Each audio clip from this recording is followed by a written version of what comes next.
It's Sunday. Late I don't know how, oh, wait, I like that. I like that. Ringo came with us. Oh, very nice. Okay, it's Sunday, and I don't care if it's a conference, a Beatles conference, or if it's NAB. Sunday is everybody's, let's have a drink. So, well, no, this is, again. So what I'm going to do for this is I'm going to sort of do the opening tease and then go along the panel. And the opening tease was, tell us about this. I don't Well, tell us about this. This was really fortuitous timing because I've been trying to find a copy. Introduce yourself. Oh, sorry, Wally. My name is Andy Nicholes, and I'm a co-host of the Paul McCartney solo podcast that I do with Tom Agnotti called Two Legs. And Tom was on this panel back in New Jersey back in April, and now here I am in Chicago. And about 20 minutes before this panel, I took one last lap into the merchandise room and saw a gentleman selling Temporary Secretary, 12-inch single.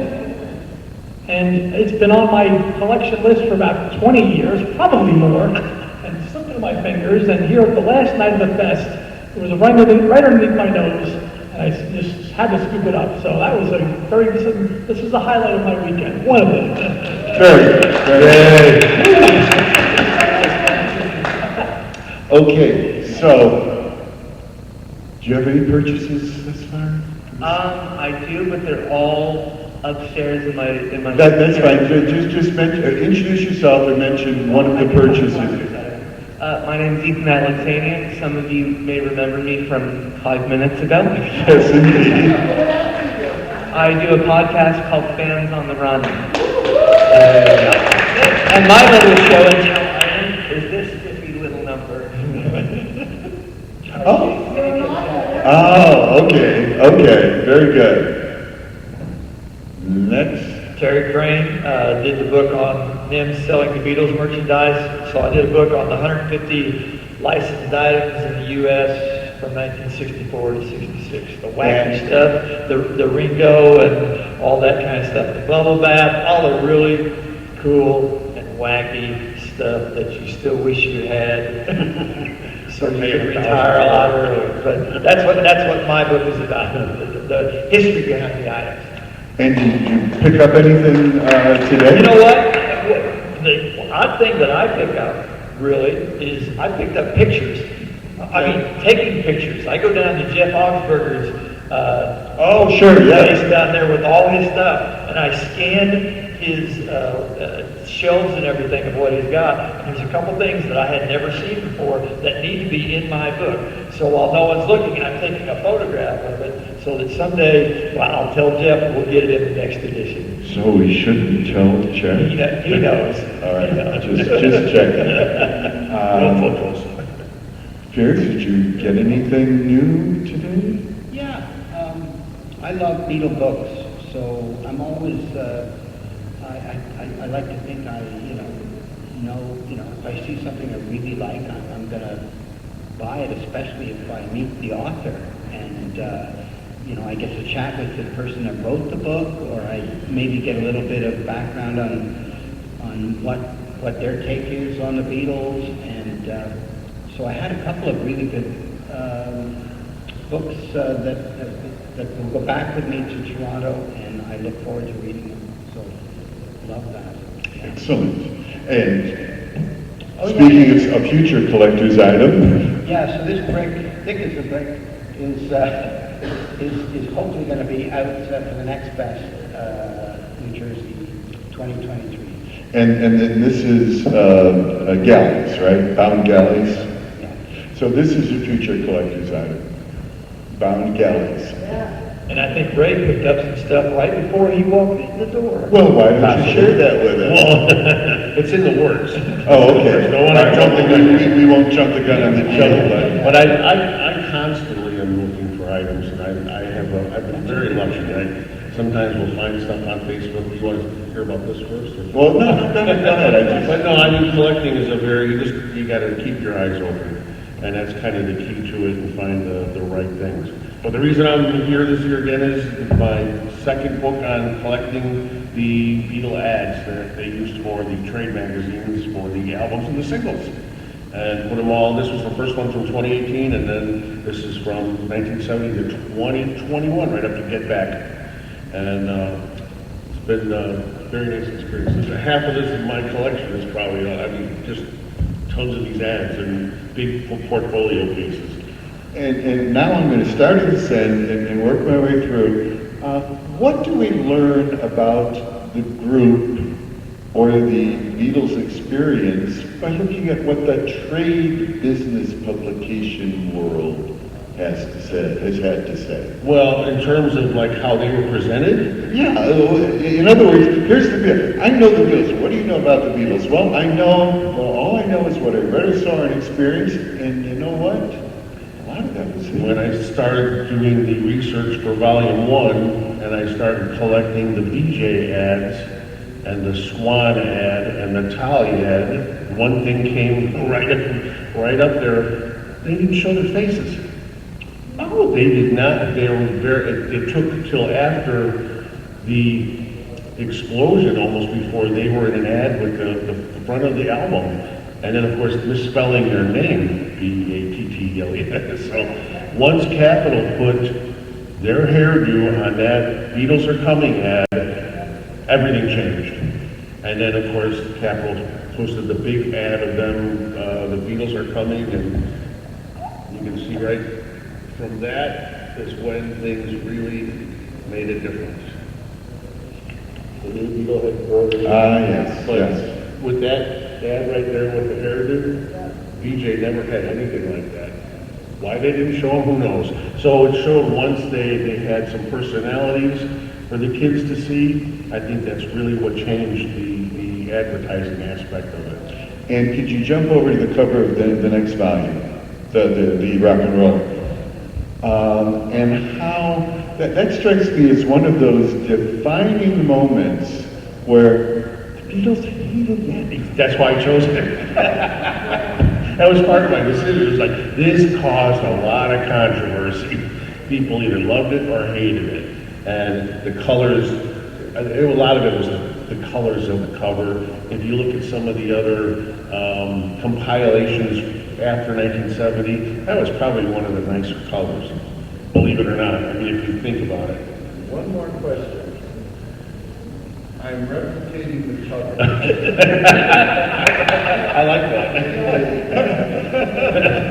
What message do you think they were trying to Yes. You want to hold this album. the cover that comes complete with thumbs. I like that. I want to make sure we do it before I leave.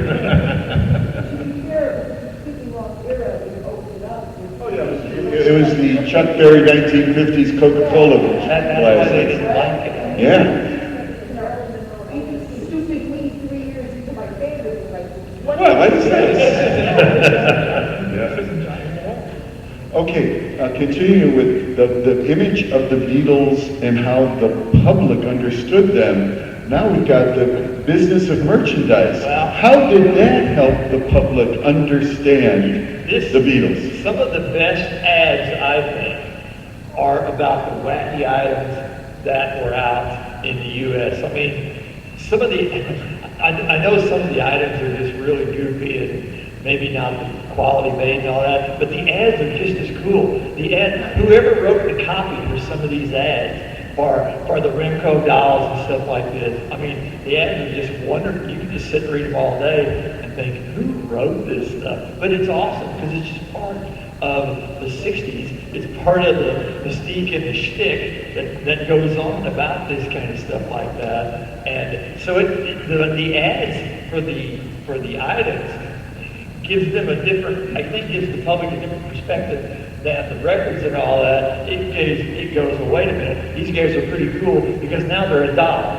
Or now they are giving Monopoly a run because they have a flip your wig game. These guys got to be cool because I find them in all this kind of I can take a bubble bath with Ringo, Yeah. and the ads can tell me that, and the TV commercials will show me how to take my bubble bath with Ringo and his stuff, or they'll tell me how to go to the grocery store and buy my Lifebuoy so I can go get the inflatables and hang them up on my wall. But the ads for the items are just as great as some of the items themselves, and they are collectible items. Beetle brush. All right, so you're growing up, and you didn't experience this obviously You firsthand. were too little. He was. You were too little. But do you wish there were more things like that, or are there a lot of things like that I wouldn't have noticed because I'm not taking licensed bubble baths with Beatles products? Well, these days, the Beatles are merchandising, and they have been since the late 90s, the hell out of Yellow Submarine and almost nothing else. And so I kind of wish they would, start making bobbleheads again and that stuff. But, it's not really my collection area of expertise. And actually, hasn't the licensing of the Beatles product been just a little bit more aggressive in the last year or so? It seems to go in cycles, don't you think, Ethan? Oh, yes. Well, and if memory serves me correct, the licensing changed hands. Yeah, that's right. Yeah. Now it's owned by Sony, I think. They own through their And then their Yeah. subsidiary. And they can, merchandise the T-shirts and the teapots and the slippers and the... So should there be, in fact, I've seen online a Lego actually it's like, oh look, a Lego version of the Apple building with the rooftop setting. That'd be a good one. I would buy that. And it turns out someone did it, but then it was pointed out it was repurposed stuff from other Legos. So it's not an original. No, and they didn't say that. They didn't say that. It was just a shorthand of describing. So, but to your point, Yellow Submarine seems to be the go-to because that transcends all ages. But the main thing I collect are the records from all around the world. And you can tell a lot about how the Beatles were marketed based on, the regional differences in the Beatles releases. Like say, this song may not work in this market, but let's put this out as a single in South Africa. Or let's change the cover of Help slightly in Germany to have like bigger, bolder letters. Or, hey, let's put out a greatest hits. Let's put out 2 of them. Which no one else has put out, yeah. I mean... No, surprisingly, those are the only 2 Beatles compilations that have ever been made. Mm-hmm. Well, I know that Japan took a very different approach to packaging. Hey, while my guitar gently weeps should be a single, all right, let's make it a single. And I think I got Michelle should be a single. I don't know if it was from France or Germany, but I said, well, I've got the Michelle/Earl single, a legit release, all that. It's just not UK or US.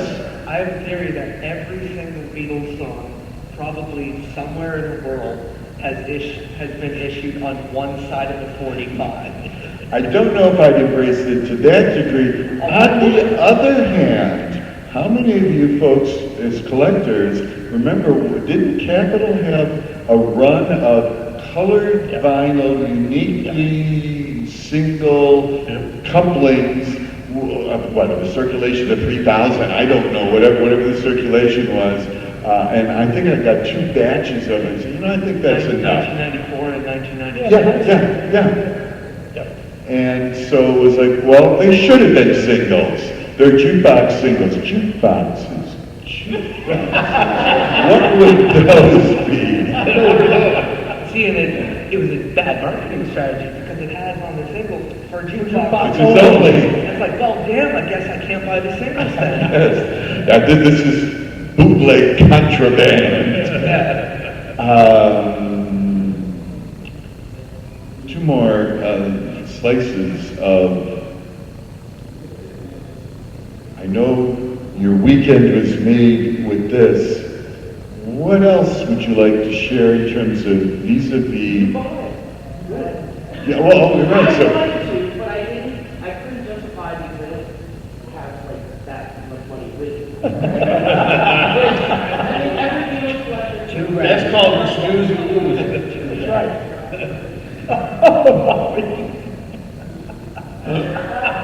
That's all I've got. Okay, I've got multiple credit cards. And that's for me, right? Well, right. Yeah, but my collection really, I mean, I kind of like, with Ethan, I like because for me, and I have all due respect for the memorabilia and the toys, and I have some of them. For me, it's always been about the albums, the pressings, the different countries, the labels. Because you gotta remember, as a kid, especially those of a certain age, to listen to an album and read and study these album covers, cover to cover, whatever country it was from, it was what you did. You know, you could just escape with it. So I have to give a lot of credit to Bruce Spicer, because about 15, 20 years ago, I got his books from Capitol, and I really learned a lot about the pressings. So I'd say, okay, I've got a white album that was pressed in Jacksonville, or a white album that was pressed in Scranton, or later. So that's what I got to give a lot of credit to Bruce, because through his books, I was able to really kind of build my collection and say, okay, well, if you don't just have one white album, you can have 15 or 20 all over the world.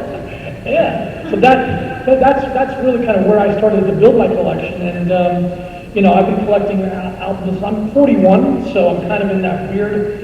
I'm not like a Gen Z, but I'm not a senior citizen yet. So yeah, I kind of fall. So I kind of get the perks of both eras to do that. There you go. So, but that's basically where. So all the different kind of formats and countries of the pressings. That's what I got. There you go. What do you got, Walt? Well, he's got it. Ah. You got time. Yay. I like Peter Asher.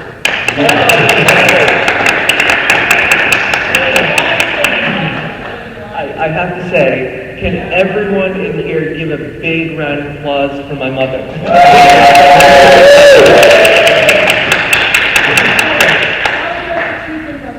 Yeah. I was thinking of autographs. I recently saw the copies. Okay. So did I. Yeah. I did too. And so I got an album signed by Rod Argent and by Colin Blunstone. So I have two signatures on one of their first pressing, the first album that they released here. So that was pretty cool. And I try and get signatures to every concert.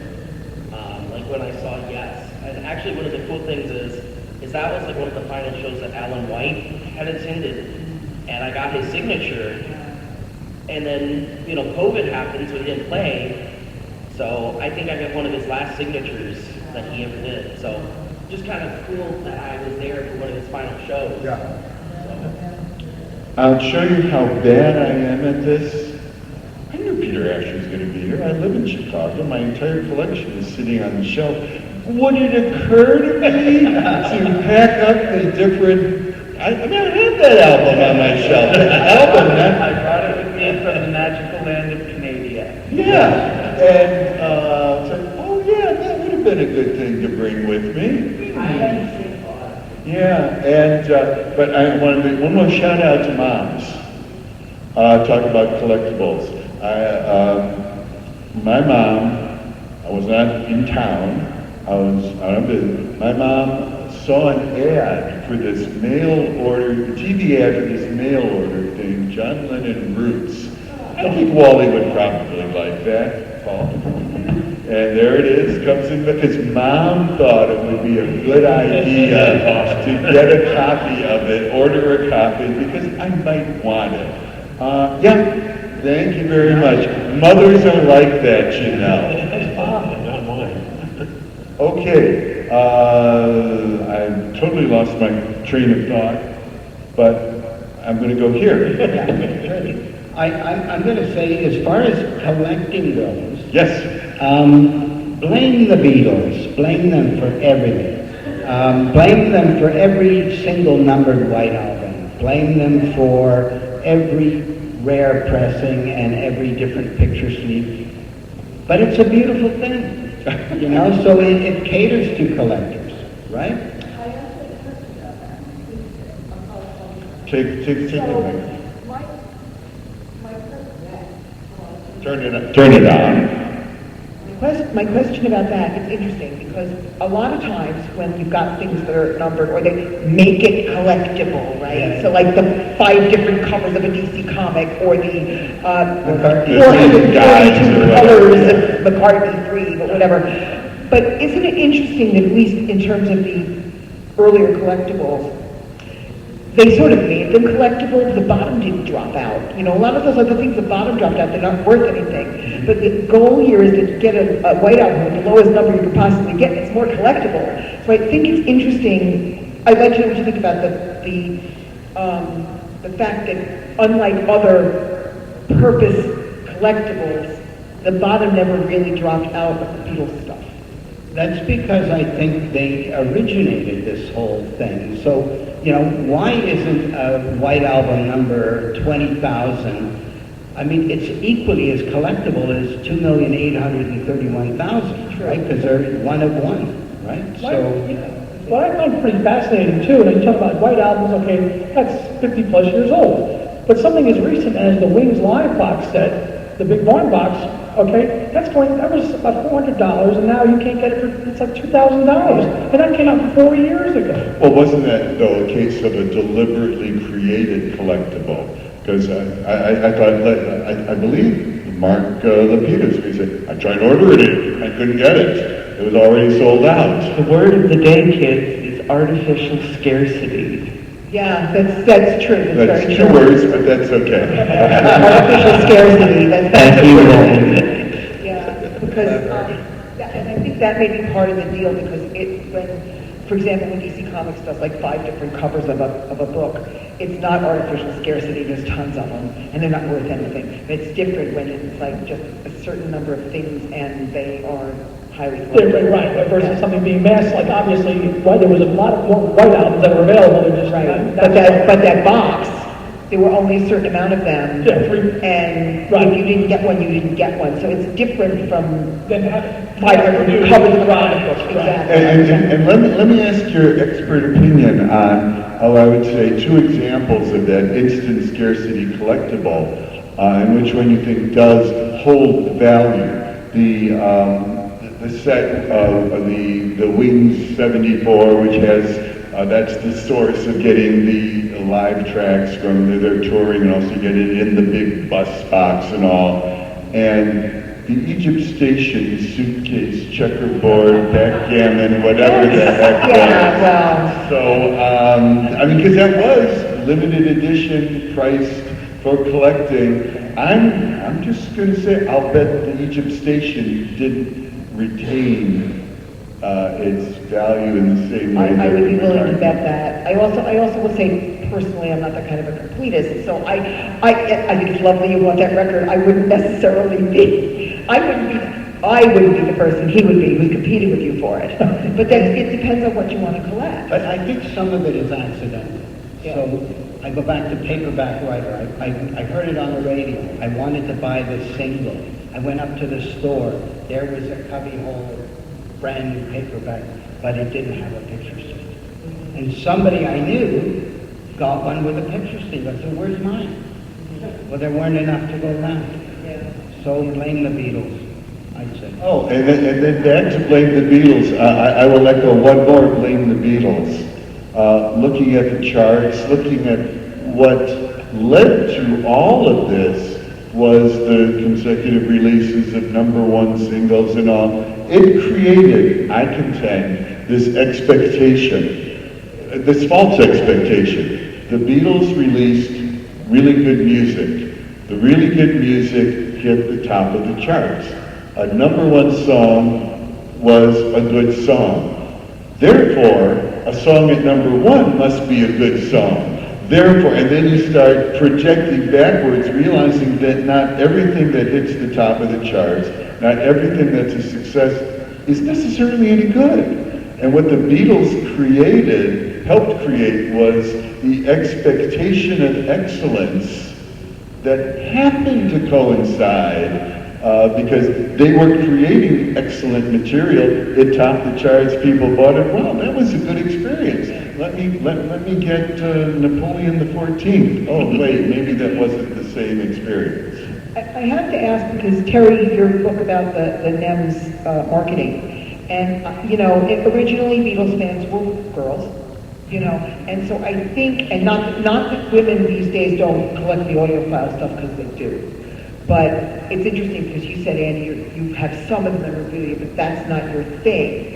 And then I started thinking about it. Yes, I have collectible vinyl, I absolutely do. But I have a lot of the memorabilia. And maybe that sounds so stereotypical, it sounds so awful. I'm female, I collect the stuff. That's not necessarily so now. But I think that stuff was marketed to the screaming girls. Who's going to buy the talcum powder or the stockings? The screaming girl, right? Or the poster, or the pictures, or the whatever. And the first generation female Beatles fans are not the audiophile collectors. I'm not a first generation fan, therefore I have some of it. So I think it's also generational what you collect and what you have. That, yeah, and generational, and I hate to say it, gender based. And when Remco started doing their ads for the dolls, the dolls were supposed to be for females and all that. Well, Remco would put in their ads, we have dolls for girls and boys. Yeah. So they were trying to push. Mm-hmm. You had to literally put it in the ad. It's okay if you're a boy to get a doll. Yeah, you had to do that. Yeah, of course. So they were trying to increase their market. I'm sure is what they were trying to do. You've got a magazine. Well, I have a Beatles Bonanza, 16 magazine, 25 cents, with the Rolling Stones as England Gone Too Far, Beatlemania movie, Where and When, basically it's just the cover. And then I have the cover of another one from July, Ringo and Paul, huge color pinups. Dave Clark 5, Bobby Vinton, etc. And of course, in all this are color pinups. A female cousin of mine would have all this stuff. And notice how pristine, pressed in, sealed with, make sure that you don't damage the magazine, make sure you have, etc. That's what makes it collectible. That's what makes it collectible. And I really, that story, Terry knows this story. So there were, back in 1964, there were these 4 portraits by an artist named Volpe, who was famous for drawing sports figures and things like that, beautiful portraits of the Beatles. And my mother found a package in our basement that she had bought in Woolworth's in 1964, and they were still sealed in their package. And I was 14 years old and I found them, and my mother said I put them up in my room, but they were not going to frame the stupid Beatles pictures. And literally, their stupid Beatles pictures were not going to frame them. This was 1975, okay? And I put them on the wall with tape because I was damned if I wasn't going to have them on the wall. But of course they got ruined. And when I told Terry that had happened and that they were long gone, I think Terry went pale. But I did have, by the way, I did replace them, and luckily, because they were very, very, very expensive. You'd go onto eBay and they were highly collectible, and you couldn't get them for love or money, and they were $300, $400. And I wanted to frame them and put them up in my Beatles room, so I didn't care if they were in the packaging, so I wasn't going to leave the package and not enjoy them. And I found them one day on eBay, a set of 4. They were rolled, but I was going to frame them, and the guy wanted $39. And I was damned if I was going to leave that there. I bought it. That's the final, I don't know if I told you that part of the story, but I did replace them. But it was hard to replace them because of their collectability. Correct. And I was, believe me, I was really mad at my parents. So. Okay, let's wrap this up, and we can have some questions from the floor, but I would like to wrap up with the following. You got $50. Can you get anything with that worthwhile? $50. Here's cash. And you can spend it on anything you want. What do you want to spend it on as a collector? Vinyl. Okay. Book, signed book. Signed book, okay. You got a signed album there, $50. I would ask to borrow his $50. I thought someone would try to pull that trick. which gives me none, which I guess we moved to red. But I'd find something even little or whatever. Yeah. I'd find something maybe even, Smaller than that. smaller than that. Yeah, to good add to the point. collection. Something I just don't have that's maybe eluded me after all this time, but again, $50, good luck. You can't Although buy it's doable, it's doable. Yeah. I'll go around. Okay, let's get a couple questions and then wrap up. With the $50, I would go to garage sales. Okay. Okay, because I bought one time a whole Beatles collection, and they're all like 70s represses, which is okay, but they're all like mint, and I ended up, I think I paid $60 for the entire collection, and then I traded some of those duplicate albums for a guitar. Oh, and then you can keep going and trade the guitar for something else. $50 is a lot if you use it wisely. More questions? Anybody- I got okay. a lot of hands. Okay, go ahead. I don't have a question, I just wanted to show you something that I bought that Okay. would be great for you guys, panel. Is that okay? Sure. But what I want to say is, I bought this at a Beatle Fest, and I don't think you've ever seen it before. I'll show it around, but I've even got the guy's name that I bought it off, and he still owns a record store in Seattle. And the problem is now, they Okay, never authenticated anything back in the day. So this is supposedly a signed album by the four Beatles, a white album. Whether it's true or not, I don't know. Well- But it's sold for $186,000. I called them up and they just denied it, What are they going to do? But if there's three in the world, this is number 4. Yeah. You need to How have can you get authenticated? That's what I want to know. I'm pretty good with it. Reliable authenticator. You really do. Yeah. You have to find Yeah. a reliable authenticator. And I hope you didn't spend And all, $186,000. they're all looking at it. These are not your reliable authenticators, I hate to say it. And nor am I. Okay, we got a couple more questions, so let's, I don't want to take this away from you, but we got more questions and we have a little bit of time, so. No, it's okay, darling, don't worry about it. Okay, next question? I have a Wait, guys. I have a music question for either Andy or Ethan.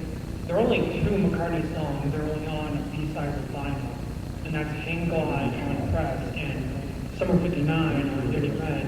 Do you think Paul did those because he wanted the fans to hunt them down, or because he thought they were throwaway songs? In fact, let me expand that a little bit. He also has some digital download onlys. So the question is Paul catering, either exploiting or catering to collectors? I think he knows. I think he knows his audience and the fandom that he's catering to. So, yeah, some people would like to have physical copies, not download only, but we're gonna buy them because we're McCartney fans. Whether it's an obscure B-side that's only available on a CD single or on a like Hang Glide, you're gonna get it. See, why don't you tell them that your friend, your McCartney collector friend, who has the suitcase? My co-host who actually has the suitcase, Tom Hunyadi. Tom's a completist. I'm very jealous of Tom because Tom is kind of newer in the collecting. So I see that enthusiasm because he's like 5 or 6 years into it, and he's in that I've got to have everything mode. Which, I mean, I'm younger than him, but I'm done with that because I've been going for 30 years. After a while, yeah. He'll text me and say, I just got a Brazilian EP, and I'm like, okay. Okay, one last. Yeah, you have. What would you consider your biggest find? That's a good way to end. What's your biggest find? Each. Here. My biggest find, I think, is a soundboard recording of the Beatles' 65 concert in Toronto. Oh, okay. Off the tape, obviously. Yeah. My biggest find, probably I have sealed copies of Capitol albums, a whole set of Capitol albums from the 60s, all the way up, USA first pressings that I have not been opened. Yeah. And right behind that would be, And right behind that would be temporary secretary, but yeah, on sealed, a full complement of sealed 60s pressings capital. I think the creme de la creme of my collection might be a copy of Abbey Road from the UK made to export to other countries. So instead of the Apple label, it's on Parlophone. And I got that from a seller who didn't really know the difference. And it's worth about 6 times what I paid for it. So that's a fine. I had a similar thing happen at a pawn shop. The guy saw it was a copy of it was from like Portugal or something, but it's like. But it had the export? Yeah, but it's got a little sticker and everything. Was the apple on it red or green? So it's on Parliament. Oh, a Parlophone, okay. It's a UK press that I know about that. Yeah, and they, it's weird because it's done in Colombia. yeah. The distribution deals are different in different countries, that's why. That's fine. Mine's a memorabilia item. These are the licensed items. Well, there was a company, Lionel, who made the Lionel trains and all that back there. Lionel thought they were going to get the license for the record player. So they made it. And it was already going on that. Well, they didn't get the license. So they were going to sell it, and then they realized after about a week, we're going to get sued. So they pulled it off the shelf. They put a different, instead of having a silhouette of all 4 Beatles, they go, well, let's just put a silhouette of these 3 guys playing guitars, and no one will know who they really were. Well, it was pretty easy because all they did was cut out one of the Beatles. So they decided, well, we better not distribute this and get it out. Well, I've got one of those record players that I think is pretty cool. Neat. I got 2. Oh, you got the same thing? 1978, I worked 30 miles from here at Capitol's distribution warehouse. And that winter, they came out with the blue box set. Okay, there's 2 differences between the American and the common British. The American was only 3,300 copies, all numbered. Well, the day that they came into the distribution plant, they were stacked up, the boxes yay high, but down each row, you could tell what number was inside those boxes. So I grabbed 0011. Very nice. Now, Very the nice. sad part of the story is I sold it. That's very nice. I needed a car a few years later. Anyway, number 2 is about 2 years ago, a guy called me up. I have a record store up in Racine. He called, you buy records? Yes, I do. He goes, do you also buy memorabilia? I said, sure, depending on what it is. I have some rock posters. I said, oh, okay. I come down. I got from him for $100 a reel. I verified it through Perry Cox. Butcher cover promo poster. For Very $100. nice. Very nice. Nice one. Okay. All right, let's have a round of applause for everybody here. Thank you, everybody. And stick around because the Beatles media panel is next. And I'm going to take a picture. Stay up there. Stay up there.